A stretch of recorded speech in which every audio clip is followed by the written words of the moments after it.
मित्रांनो आपण आलेलो आहे रुई तलावाच्या परिसरामध्ये. मित्रांनो जे आपलं इसापूर आणि रुई तलावच्या मध्ये आपलं रेल्वे स्टेशन आहे दिग्रजचं. आणि मित्रांनो जे रुई तलावाचा जो रस्ता जो आहे तो अतिशय व्यस्त, या रस्त्यावर नेहमी वाहतुकीची वर्दळ असते.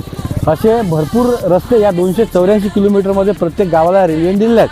तर मित्रांनो आपण बघू शकता की आता इथं येण्यासाठी हा एक बोगदा तयार केलेला आहे, म्हणजे पूल तयार केलेला आहे, ब्रिज.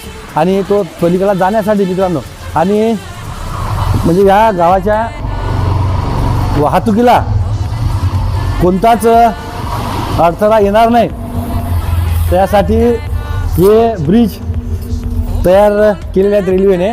आणि 284 किलोमीटरच्या अंतरामध्ये असे हजारोच्या संख्येने असे ब्रिज तयार केलेले आपण बघू शकता की याच्यामधून या रेल्वे लाईनच्या क्रॉसिंगची जे गावं आहेत तर त्या गावाला जाण्यासाठी सुरक्षित रस्ता, म्हणजे त्याचे पाणी आणि आपल्याला वाहन नेण्यासाठीची व्यवस्था रेल्वेने केलेली आहे.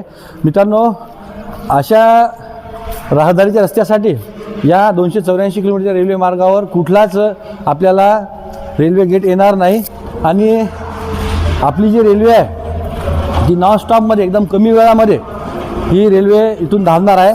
आणि सहज मित्रांनो आता हा जो रस्ता जो आहे येणारा, तर या रस्त्यामध्ये असे असंख्य ब्रिज आपल्याला पाहायला मिळतात. आता आपण या ब्रिजच्या बाहेर आलेला, मी बोलता बोलता मित्रांनो 1.5 मिनटं होऊन गेला तरी तो ब्रिज संपला नाही.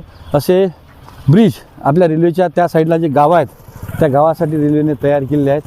आमचे व्हिडिओ आवडले तर लाईक, शेअर, कमेंट जरूर करा. धन्यवाद.